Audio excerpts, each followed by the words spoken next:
Just so you know, this show is about scary stuff. So don't say I didn't warn you guys. And remember, don't be scared.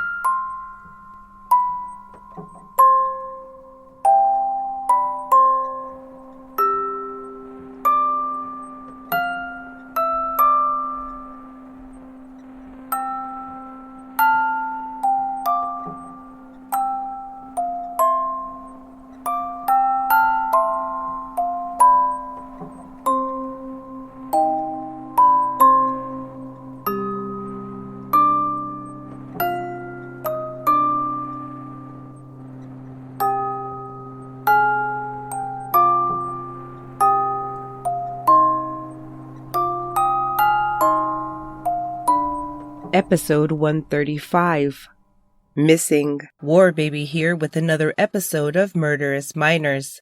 We have sort of a theme this week, missing people, as in cases of suspected homicide that began with a missing persons report. 2 such cases hit the media right at the end of August, and the accused juveniles have already been formally charged as adults. Just as many people were starting their day, 10-year-old Namila Turner Moore was reported missing from Saginaw, Michigan's east side at around 6:15 a.m. on Tuesday, August 30th, 2022. Then, the following day, 16-year-old Gabriel Davies was found to be missing 2,000 miles away in Olympia, Washington, when his dad told police that the teen had left for football practice on Wednesday afternoon but had never arrived. In Namila's case, the 10-year-old Stone Elementary School 4th grader who wanted to be a doctor when she grew up simply disappeared and just wasn't there to go to the bus stop. The bus stop was located near the home of her mother's ex, and her mother stated that, quote, the only reason she went back that night is because she had school the next day and the bus picked them up there every morning. The them she referred to includes her daughter, as well as at least one other child that we know of, 14-year-old Jameion Peterson, reportedly her stepbrother and the son of the homeowner. When Peterson's father could not find Namila, he called the little girl's biological father, who didn't have her either, and police were alerted at 6:15 a.m. Investigators descended on South 12th Street and frantically searched for hours. Namila's mother suffers from Crohn's disease and was in the hospital recovering from 2 recent stomach surgeries when her daughter was reported missing. She received the alarming phone call while lying in her hospital bed and raced to the scene, arriving while still wearing a patient gown and slippers.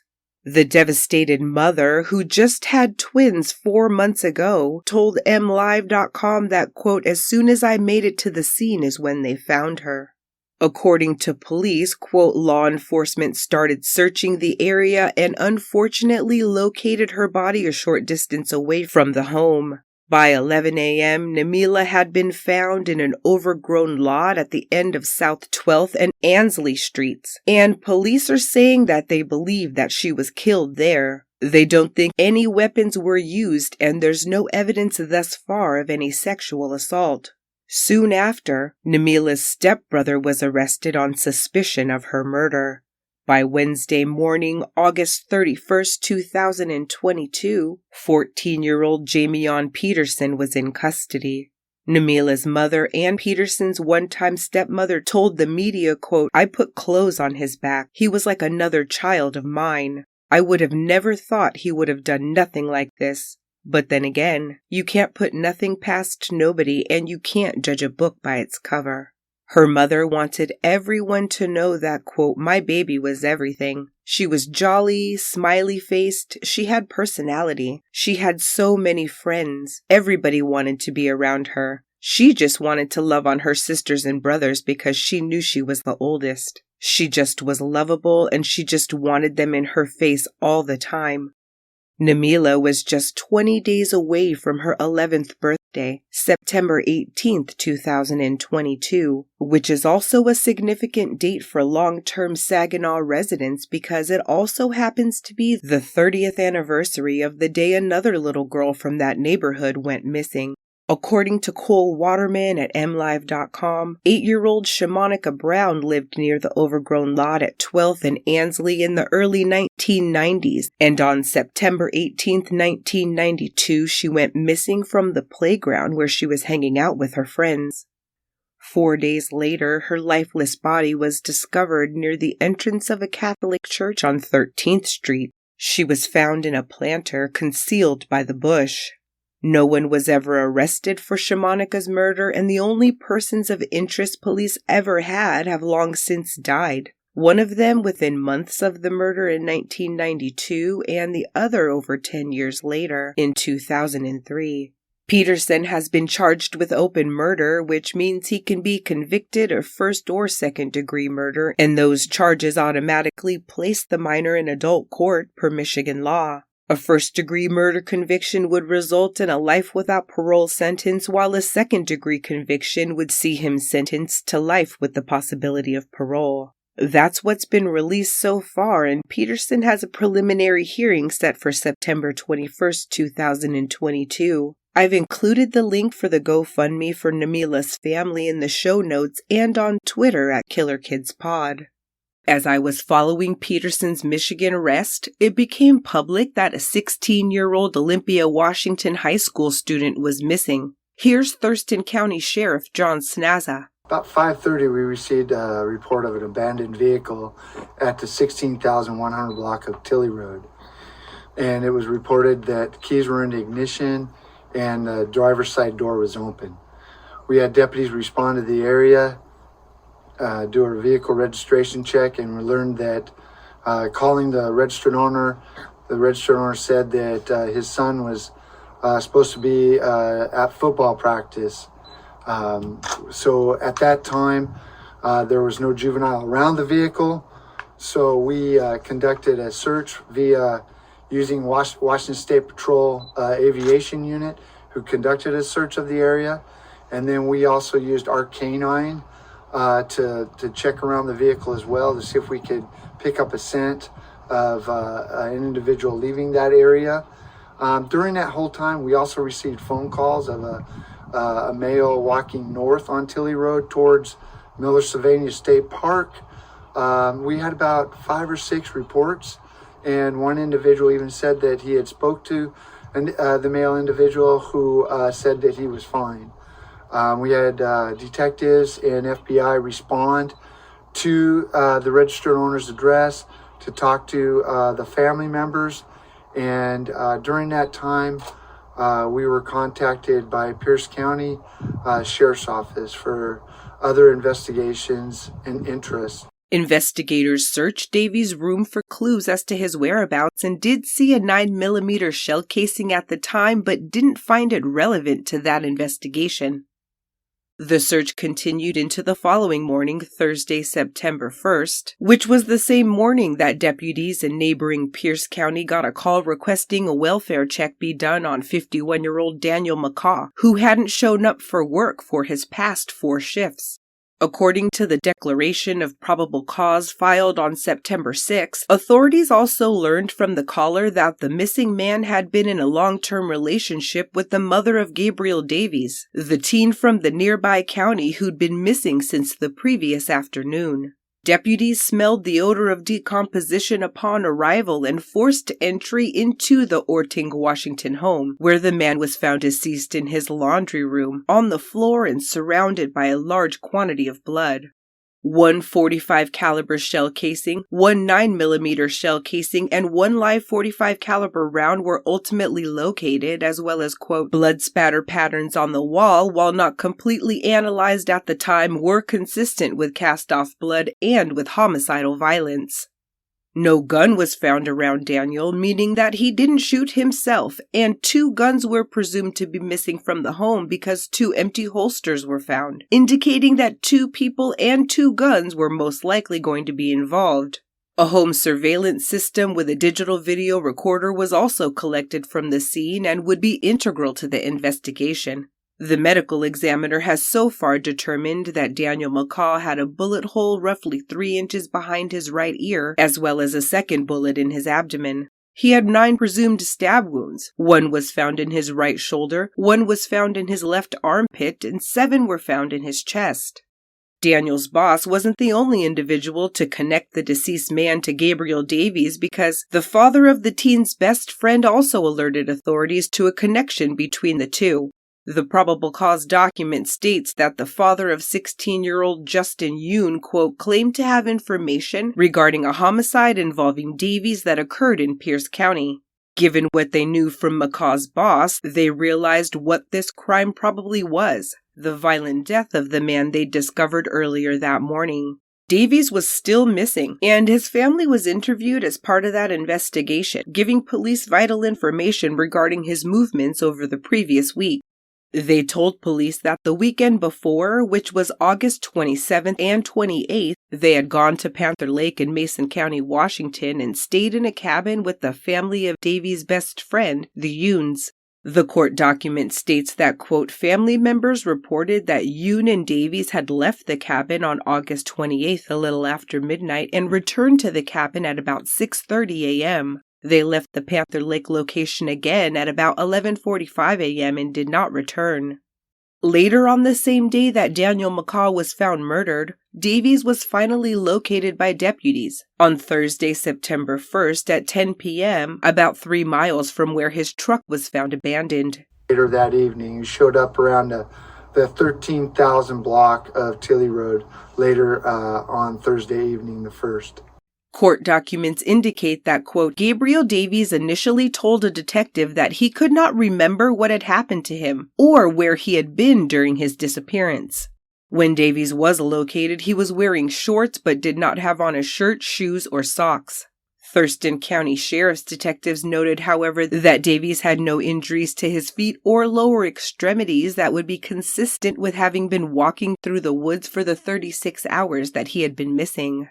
Defendant Davies admitted to damaging his own cell phone because he was afraid that the police were going to find what was on it. He later said that he could not say what had happened to him because people were going to hurt him. He showed up at an address, and law enforcement was contacted, and we had detectives go out and speak with him, and we were able to take him home to his family. When he was located by himself, and he had contacted a homeowner, and the homeowner immediately called 911. According to the statements, he walked there, so he explained that he was out wandering around for the last 24 hours. Investigators next went to the DVR and evidence from the murder scene and zeroed in on the time frame during which Yoon and Davies were known to have been gone from the Panther Lake cabin. The court document states that investigators, quote, noted that at approximately 1:59 a.m. on August 28th, 2 suspects that appeared to be young skinny males approached the victim's house from the backyard. One male appeared to have pepper spray on his belt. The suspects crawled into the residence through the dog door. The victim can be seen exiting his detached garage at approximately 2:41 a.m. He then stumbled into the residence. At 2:47 a.m., the victim's dog suddenly ran out the dog door. 1 minute later, both suspects exited the residence through the side door. The suspects ran back and forth to the garage before fleeing at approximately 2:52 a.m. Both suspects appeared to be carrying items, including a possible handgun. Both suspects appeared to be wearing gloves. Additionally, both appeared to be carrying something away from the scene, to include a military-style ammunition can or similarly sized toolbox. The images of the, quote, young skinny males were compared to and tentatively matched Yoon and Davies' driver's license photos, and investigators had also begun receiving phone calls from their fathers. Yoon's father had called twice, and now Gabriel Davies' father called on Friday, September 2nd, claiming that, quote, Gabe was involved in McCaw's death. The father said that his son was approached by the victim's biker buddies to steal something from the victim's residence. He further stated that they threatened his son with harm if he didn't do it. Davies then confided in Yoon, and the two of them developed a plot to steal the item from a safe. On Saturday night or Sunday morning, the two went to the victim's house and snuck in through the doggy door. The father reported that his son knew where the victim's gun was kept and that when the victim came into the house, Yoon ran after him and stabbed him and stated that then Gabe heard a gunshot. He reported his son told him that he went out to the garage to get the item out of the safe when he heard a second gunshot. The father reported that his son told him the firearm used in the incident was ditched near his home. The man also told police that, quote, his son claimed the victim's biker buddies followed him on Wednesday and pulled him out of his vehicle at the location where his vehicle was found. Defendant Davies told his father that the blood in his truck was from the bikers smashing his face against the interior of his car. They also reportedly put him in a Suburban and drove him around, roughing him up before releasing him. The father also said that his son told him that the motorcycle club members took his shirt and shoes and then purportedly went through his truck looking for whatever item had been stolen from the victim. Defendant Davies told his father that they never actually stole anything.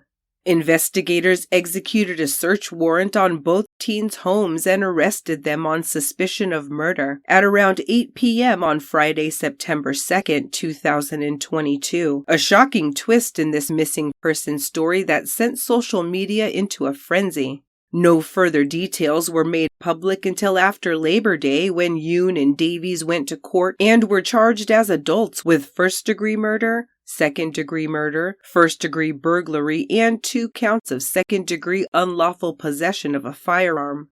Court documents state that Davies and his attorney took police to where he and Yoon had dumped the 2 guns they stole from the holsters. Daniel McCaw's guns that they allegedly used to kill him in his own home, where Davies himself had reportedly lived for years. One was a 9mm and the other a .45 caliber handgun, and they were found together in the ammo box that the young skinny males took with them on the security footage. Family members of Davies set up a GoFundMe for him on Saturday, September 3rd to aid his legal fund. It had a goal amount of $25,000 and raised over $20,000 in less than 24 hours before it was shut down by the site and all money refunded. The account violates GoFundMe's terms of service, which does not allow funds to be raised for, quote, the legal defense of alleged crimes associated with violence, among many other things. Bail has been set at $1 million each for Justin Yoon and Gabriel Davies, and the charging documents have been made public. This story has already been playing out in the media since the minute Davies' father reported him missing, and no one involved seems to take issue with releasing tons of details to the public. Though the biker gang theory has now been thrown into the mix, investigators had initially gleaned otherwise from the evidence, stating during the search that, quote, the info we have thus far is that he drove to this location on his own, and he walked from the vehicle on his own. Both Yoon and Davies are being held at Reman Hall Juvenile Detention Center and are next set to be in court on October 6, 2022. About 20 miles east of Minnesota's eastern border sits the tiny rural town of Cushing, Wisconsin, a quiet area from which no one would expect an entire family to go missing. But back on April 22, 1991, that's exactly what seemed to happen. It was a statistically safe place with a low violent crime rate where hunting cabin break-ins made up a good deal of police reports. So when 35-year-old Rick Brenizer, his 31-year-old girlfriend Ruth Berenson, her daughters 10-year-old Heidi and 7-year-old Mindy, and the couple's daughter together, 5-year-old Crystal, were all just suddenly and inexplicably gone, the community was rightfully concerned. The only member of the household accounted for was Rick's 15-year-old son, Bruce Brenizer, a St. Croix High School 11th grader who was the individual to report his family as missing. 15-year-old Bruce Brenizer was an only child for the first several years of his life, and after his parents broke up, his father said that he'd never get married again. His mother remarried, and although he didn't live with her, he gained a stepbrother named Jesse who was just a bit older than him and with whom he'd grow alarmingly close over the years. Brenizer lived with his father Ricky and his father's girlfriend Ruth in a rural mobile home, along with his 2 stepsisters and 1 half-sister, and had been vocal in his distaste for the rustic, quote, backwoods living conditions they endured. Video of the inside of the trailer from that time show a messy, cluttered, and cramped living space which had no running water or electricity. Investigators would later speak to those who knew or had worked with Ricky, and all shared their respect and admiration for the man who worked hard and took a great deal of pride in doing so. But Brenizer claimed that his father was abusive and he didn't like Ruth either. He hated living with them, something he not only shared with Jesse but also journaled about extensively, investigators would later learn. Brenizer's mother claimed that she was just about to get custody when the family went missing, but that her son backed out because he was scared of his father and the repercussions of their decision. Ruth's mother told police after her disappearance that her daughter wasn't so fond of her boyfriend's son either, and that she had allegedly recently given Ricky Brenizer an ultimatum. If his son didn't move out, she and her daughters would. It was Jesse who ended up giving police the most information, telling them that Brenizer had stayed at his house over the weekend and had told him about his plan to murder his family the day before they'd allegedly gone missing. Jesse said he didn't believe him and that he didn't let any adults know. Instead, he testified later that he provided him with ammunition and advised him to commit the murders outside, adding, quote, I told him what I would do in my situation. The next day was Monday, April 22nd, and they both went to school as normal, but that evening, Jesse got a call from Brenizer saying that the deadly deed was done and that they were all dead. He said Brenizer told him that after school, he'd waited for the school bus to arrive carrying Ruth's daughters, then used baling wire to tie up 7-year-old Mindy and 10-year-old Heidi Berenson, lying in wait until the rest of the family got home. When he heard the girls planning how to escape, Brenizer took them behind the house and shot them both in the head. He then waited at an open window until his father arrived and saw him, asking why he had the rifle. The teen reportedly replied, quote, Hi, Dad, before shooting him once in the head and once in the chest, less than 50 feet from the house. Brenizer found Ruth as she tried to call for help, unable to because he cut the wires, and shot her in the back of the head after she dashed out the front door. 5-year-old Crystal was killed last as she ran toward her dead sisters. That's when Brenizer called Jesse, and instead of alerting his parents or the authorities, Brenizer's stepbrother became an accomplice in the cover-up. According to police, he rode his bike over and claimed to be shocked at what he saw when he arrived at Ricky and Ruth's. Their bullet-riddled bodies, plus the bodies of all 3 girls outside, a sight he said made him vomit. He was somehow able to gather his composure enough after that to help move them into the family station wagon with the help of a wheelbarrow and used a shovel to get rid of bloody areas and other biological evidence outside the house. They drove the bodies 3 miles west to a remote area near a trout stream about 5 miles from Cushing in Sterling Township, Wisconsin. They poured gasoline all over the car and ignited it, starting an inferno that so badly engulfed the family's remains that a biological anthropologist had to eventually assist in the identifications. He also determined that all of the bodies had been mutilated and that at least one of the girls was decapitated and her skull crushed, likely by the point-blank rifle blast used to murder her. The Associated Press reported that investigators determined that a machete or corn knife was also likely used to mutilate the bodies before they were burned, though they were so horribly damaged that their causes of death were mostly assumed. Jesse testified at trial that he and Brenizer had made equal decisions on how to dispose of the bodies and clean up the crime scene. Once the car was ablaze, they left and went their separate ways. They didn't speak until school the next day, where Jesse said he couldn't sleep the night before while Brenizer said that he did, because his house was finally quiet. That was the day the pair went home together, and Brenizer's mother continued to try and contact Ricky and Ruth. No one answered, and the following day, April 24th, she reported the family missing, and a full-scale air and land search took place but found nothing. Investigators tried to recreate the family's last day, having to begin with a lie. Bruce Brenizer had started out lying by telling his mother that his family had gone to buy lumber but never returned. The store had no record of a purchase made by them in the past few days, indicating that they probably never made it to Minneapolis, as the concerned son had said.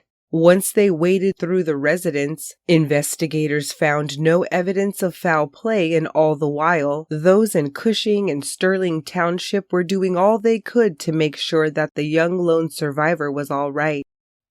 Several weeks went by with no sign of the missing five until May 11th, 1991, when the burned-out station wagon was stumbled upon by an unlucky fisherman heading down to the stream.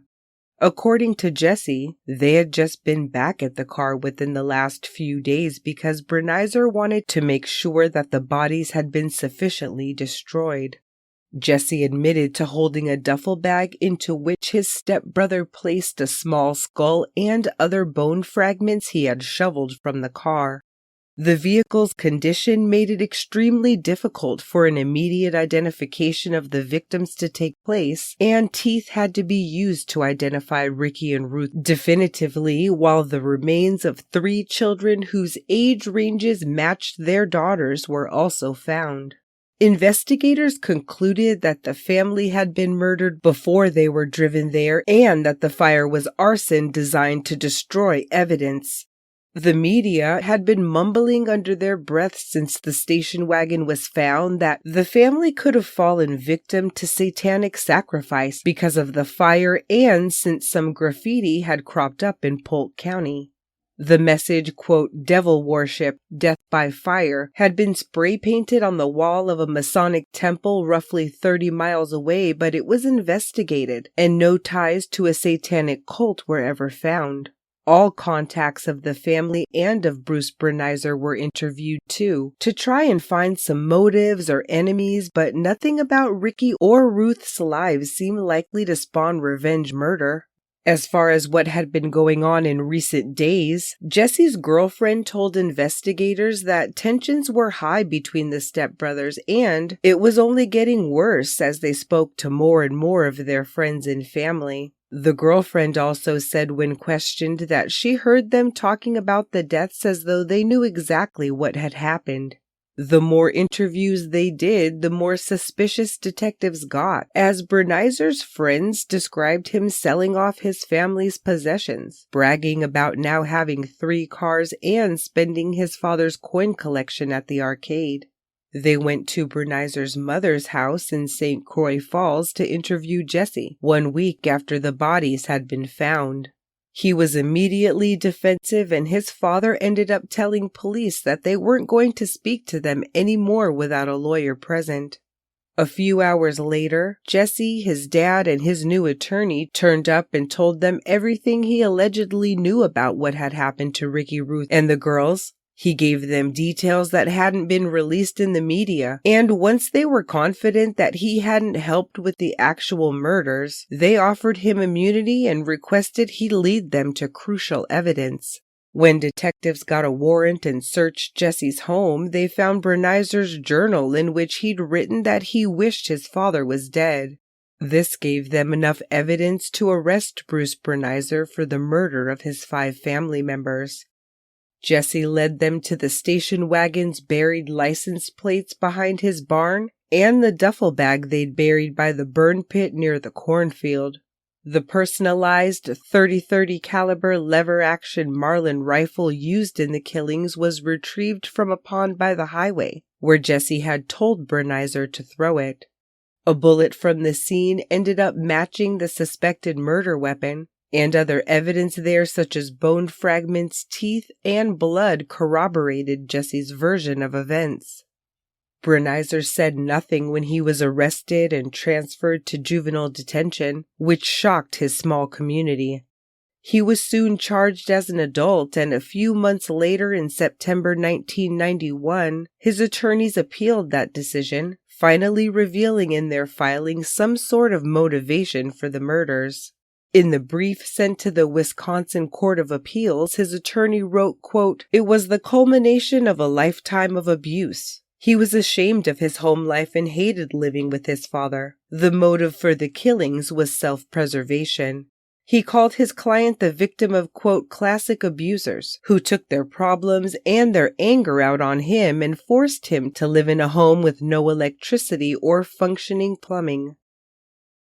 In December 1991, the appeals court sided with the original judge and clarified what they saw as his reasoning, writing that, quote, "Here, the court did not weigh the child's best interests equally with the public's best interests. Instead, it properly considered the child's best interests as paramount, but also considered the type and seriousness of the offense." Although his public defender tried to get the Wisconsin Supreme Court to review Brenizer's waiver to adult court, they declined in April 1992. The judge referenced Jesse's account in his decision to send Brenizer to trial, saying that, quote, "The circumstantial evidence here is compelling and the testimony of Jesse regarding this case is plausible." Brenizer's public defender felt differently, of course, responding that, quote, "At this point, we deny every aspect of the state's case," calling Jesse's depiction of the alleged events, quote, "implausible, forensically speaking, impossible." They began hinting that an insanity defense could be forthcoming. When it came time to enter pleas on his 5 counts of first-degree intentional homicide, Brenizer stood stoic and said nothing, forcing the judge to enter pleas of innocent and innocent by way of mental defect for him on June 1st, 1992. His murder trial was ultimately scheduled for May 10, 1993, but just weeks before, on April 23rd, Brenizer withdrew those pleas as part of a plea agreement, with the prosecutor saying that it was justified since the defense did have enough evidence to prove Brenizer was likely insane during the murders. In exchange for pleading guilty to 2 counts of first-degree intentional homicide for killing Ricky and Ruth, Brenizer received 2 consecutive life sentences with parole eligibility. The judge didn't set an eligibility date, instead telling him that, quote, "You have some influence as to what happens in regards to parole. I want to hold out some incentive for you." In relation to the murders of Crystal, Heidi, and Mindy, Brenizer entered pleas of guilty but insane at the time and was committed to the Mendota Mental Health Institute in Madison, Wisconsin, for life. If the time were to come that Brenizer was deemed no longer a danger to himself and others, he would be released to prison to complete his consecutive life sentences for the murders of Ricky and Ruth. He went to Mendota in June 1993, and it was speculated at the time that Brenizer's earliest parole eligibility date would be 2016. 2 years after he was committed, in 1995, he made the news again, this time for a hospital policy that allowed field trips where the criminally insane mingled with the public. A local reporter had witnessed numerous chaperoned outings in the spring of 1995 that saw patients bowling, shopping at the mall, and dining in restaurants. But when Brenizer was spotted at the movies, the practice came under scrutiny. The institution insisted that socializing the patients was essential to their recovery, and that while, quote, "public safety overrides anything we do here, we need to normalize the illness by getting people in the community so they can experience their healing in real life. It's extremely important, or they are even less safe when they get out." Within a few weeks of the Wisconsin State Journal article breaking the story, Mendota announced that they changed the policy, and patients who also had to serve a prison term became ineligible for off-site trips. Brenizer didn't make the news again until June 2017, when he won an appeal he had filed in 2014 because in 2013 he was transferred to Waupun State Prison, even though his life sentence at Mendota wasn't finished. After spending 4 years in prison, Bruce Brenizer, who is now 47, was returned to Mendota Mental Health Institute, where he remains. His parole eligibility date is currently listed as January 18th, 2023. As always, thanks for listening. Be back soon with an all-new episode, but until then, lovelies, don't be scared.